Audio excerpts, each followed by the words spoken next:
както е глупаво при всяко излизане на трибуната, днес 4 или 5 пъти някой латентен хомосексуалист излиза и почва да страда за закона, забраната на хомосексуалната пропаганда сред деца в детски градини, училища. Аз не познавам, колкото и да страдате, всъщност родителите подкрепят този закон. Моля да не се обаждате място, запазете тишина. Не мога да разбера защо във вашето изказване повдигнахте въпроса за латентните хомосексуалисти в ПП-ДБ, но не посочихте имена, защото днес се изявиха, поне според мен, двама от тях. Йордан Иванов, известен като Данчо Желето, и Божанков, който не го знам точно какъв е известен. За това, че вие ме нарекахте прост, господин Ганев, ще получите покана за съдебно заседание, ще бъдете осъден и с парите, с които ще ви осъдя, ще сложа знамето на Украйна пред вашата партийна централа. Благодаря ви. Защото ако реши да заведе подобно дело, то съгласно разпоредбата на член 45 от Закона за задълженията и договорите, който урежда деликтната отговорност, доказателствена тежест, съгласно ГПК, е обърната и тя лежи върху ответника. И в този случай Цончо Ганев ще има възможността, законовата възможност, да доказва това обстоятелство, именно дали наистина господин Йордан Иванов е прост или не. Господин Йорданов, заповядайте за изказване.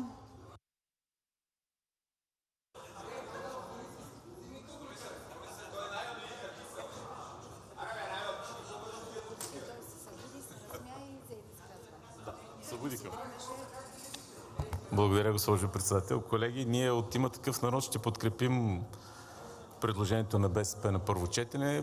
Просто и ние смятаме, че тая ваханалия с сумата и учебници по един предмет не е полезна. Да, в образованието има много проблеми. Програмата наистина е може би основното. И тя е отвратителна, но и учебниците са отвратителни. И много често някои учебници са много по-отвратителни от други учебници. И да седнете да ни убеждавате, че ако има 4 учебника по даден предмет, директора на училище няма да се изкуши да се заиграе с някакво издателство, никой няма да ви повярва. Министерството на образованието трябва да се поеме отговорността за съдържанието на тия учебници и когато са по-малко, контролът най-малкото ще бъде много по-добър. Разбира се, за разлика от БСП, ние не смятаме, че трябва да е само един учебник. Трябва да са поне два. Поне два. Госпожо Белобрадова, може и да е на господин Костадинов един учебник, както подвиквате от място, ако Министерството причини, че е полезен. Иначе просто да взявате от залата, се заяждате с него е глупаво, както е глупаво при всяко излизане на трибуната, днес 4 или 5 пъти някой латентен хомосексуалист излиза и почва да страда за закона за забраната на хомосексуалната пропаганда сред деца в детски градини, училища. Аз не познавам, колкото и да страдате, всъщност родителите подкрепят този закон. Учителите подкрепят този закон, Православната църква подкрепя този закон. Малка група сексуално неориентирани граждани са против, но няма нормален човек, който да... Аз просто не разбирам как може нормален човек да каже: да, искам да има хомосексуална пропаганда в детските градини и в предучилище. Моля да не се обаждате място, запазете тишина. Страданията ви по темата да преливате едното в другото е хубаво малко се удържите. Така че ние на първо четене ще го подкрепим с ясната заявка, ако се стигне до второ четене, да предложим поправка и да не е само един учебник. Защото тогава наистина може да се получи същото нещо, да се толерира корупцията сред разни държавни чиновници. И всеки, който има дете и е учил с детето си, знае, че учебника му е необходим. Каквото и да казвате, не може да се мине без учебник. Може по документи да се води, че не бил задължителен, не може без учебник детето да учи в къщи. Часовете са така организирани, че всъщност децата вътре нищо не научават. И всеки, който е имал дете в училищна възраст, е бил принуден да учи с детето си, за да му обясни малумно написания материал вътре в учебниците. Иначе децата просто няма как да го възприемат, защото той нормален човек не може да го възприеме това, което е вътре, и образованието както е структурирано в момента. Всеки един нормален родител е бил принуден да учи с детето си. Или ако не може, да му намира частни учители.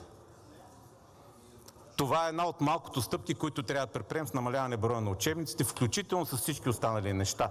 Една малка стъпка беше забраната на хомосексуалната пропаганда, друга малка стъпка е намаляването на броя на учебниците, следващата по-голяма стъпка е промяна на учебните програми, но трябва да вървим в тази посока. Благодаря. За реплики, първа реплика господин Цончо Ганев.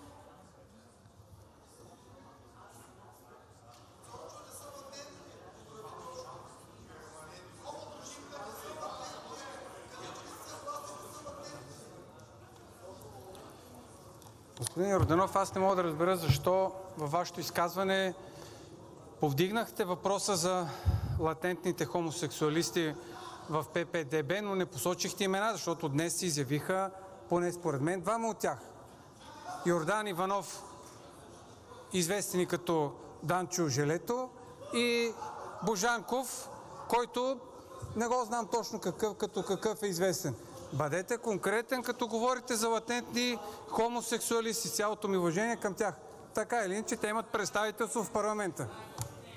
Господин Ганев, не знам колко пъти трябва да ви помоля да се въздържат от подобни коментари, слагане на етикети. Наистина ли трябва да преминаваме към определени санкции, напомняне и след това забележки? Абсолютно недопустимо беше това сравнение, което направихте. За втора реплика господин Пейков.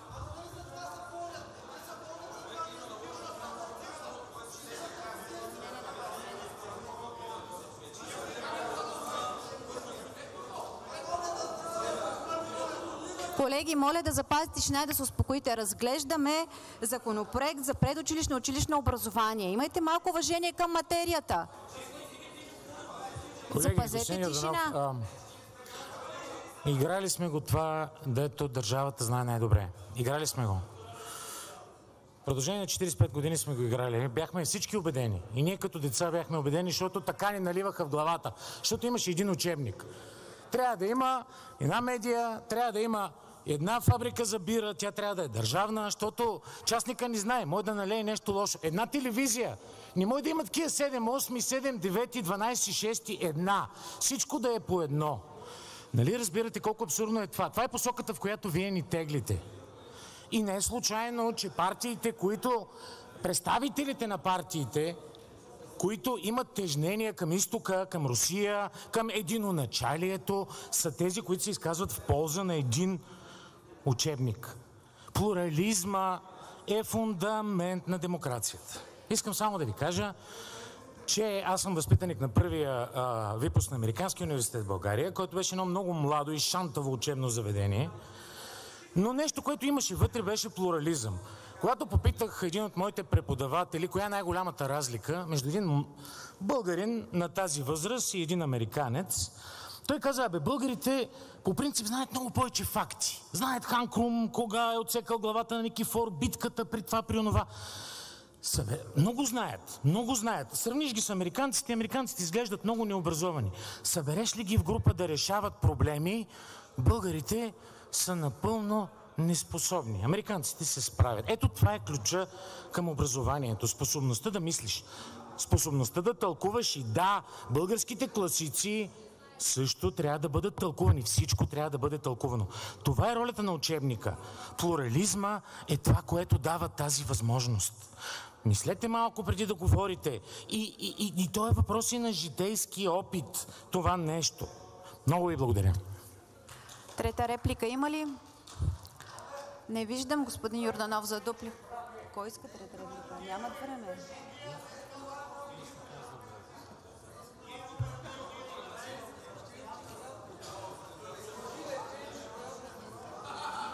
Благодаря, госпожо председател. Господин Ганев,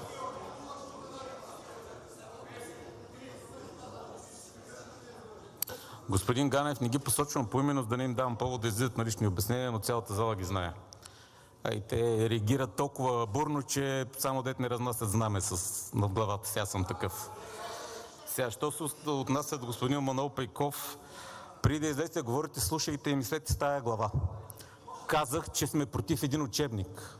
Вие излязахте и говорите, че искаме едно. Аз пък съм завършил класическата гимназия, където учихме по учебници. Имахме учебници по някои от предметите, които бяха специално направени за класическата гимназия. Другите, където нямахме, учихме като студенти по лекции, защото нямаше учебници от нашите преподаватели. Учебниците от моето време на класическата гимназия по история, да речем по антична история, в момента се разнасят като покривна литература за децата, които учат там, защото са най-добре написаните по темата. И си изключително помагало. Аз в 9-ти клас и в 8-ми клас съм писал в часове по история, защото нямаше учебници и бях принуден на 15 години да вода записки по бързата система, защото иначе няма как да уча.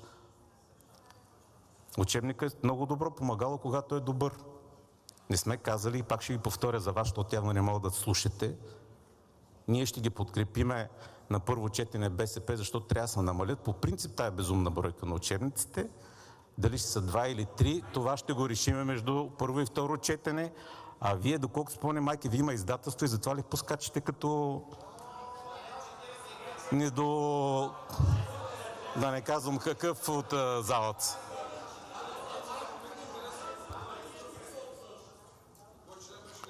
И аз знам, че вас се влече руската култура. Аз също жестоко уважавам руската култура, музика, литература.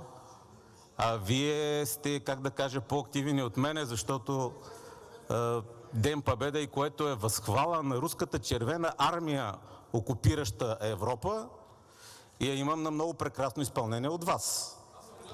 Така че, освен да изържа респект към вашия афинитет към всичко руско, нямам какво друго да кажа. Благодаря ви още веднъж това, че първо не слушате, второ трябва да дадете тук да декларирате конфликт на интереси с издателствата и трето, Ден Победа и наистина изпълнихте прекрасно. Следващо изказване Любен Дилов. За процедура Йордан Иванов. Изчакайте, господин Дилов първо има процедура.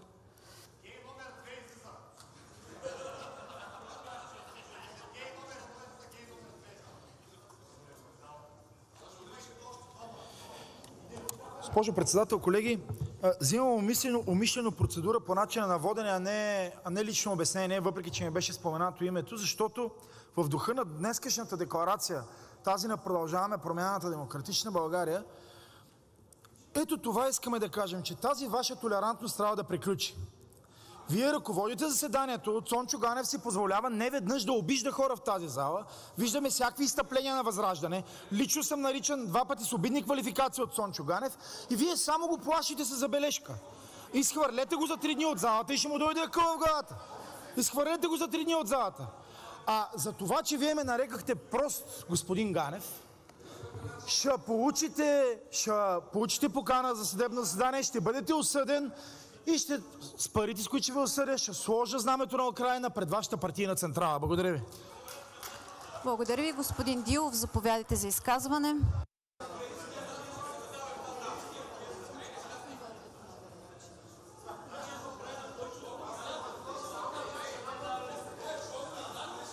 Колеги, може ли да запазите тишина? Благодаря ви, госпожо председател. Колеги, много от изказващите се тук досега са учили по един учебник и резултата не е много вдъхновяващ. Бих искал да ви обърна внимание, че един важен разговор, защото разговорът е много по-важен от конкретния законопроект, е жертва на съвсем естественото нагорещяване на страстите преди изборите и на замеряне с пропагандни клишета. БСП отдавна се опитва да въведе този учебник, този закон, но за БСП е оправдано. Там, помним лозунга, една партия, един народ, един учебник. И какво беше? Хляба от мъката по-чер, затова терора долу, съюз с СССР. Този разговор наистина не му е времето сега. Много по-важно е да говорим за начина на преподаване. Какво казваме, колеги, с този закон? Казваме, ние ще вярваме на МОН, няма да вярваме на учителите. Това казваме. Нека МОН да избере най-добрия учебник. Аз не вярвам на МОН. Аз бих вярвал на 7-8 различни учители. Бих вярвал на учебника на Костадин Костадинов в конкуренция с друг учебник. Що трябва да вярвам на МОН да ми каже, че учебника на Костадин е добър? И ако тогава МОН па не харесва Костадин, какво правим? Така че аз мисля, самия подход в темата, че ще накараме държавни чиновници да определят едно нещо, че е добро за цялата образователна система, а друго не е добро, е изключително рисковано. Затова и аз няма да подкрепя този закон, без въобще да влизам в същността. Просто не е сега времето да го разглеждаме. Трябва да се проведе един спокоен, голям разговор, най-вече за ролята на начина на преподаване, на учителите. А учебни помагала от тук до хоризонта, те се стават все повече и повече, независимо какво каже МОН. Защото имаме достъп до мрежата, защото имаме достъп до всякакви различни източници, все повече децата учат и се готвят от световната мрежа. Благодаря. Благодаря ви. Има ли реплики? Цончо Ганев, заповядайте.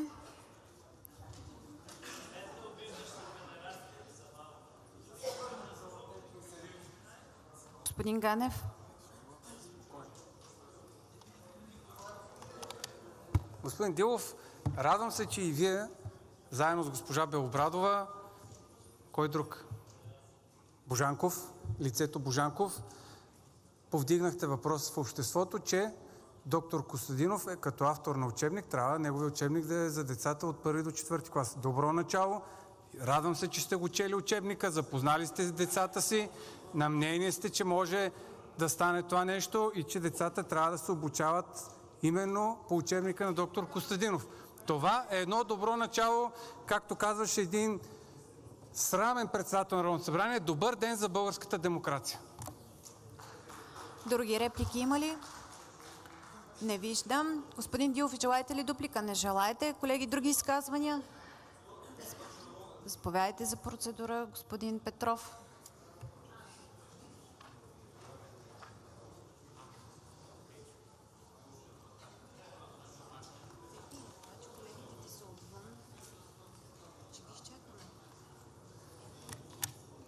Благодаря, госпожо председател. Позволявам си, това е един от редките пъти, когато взимам процедура по начина на водене.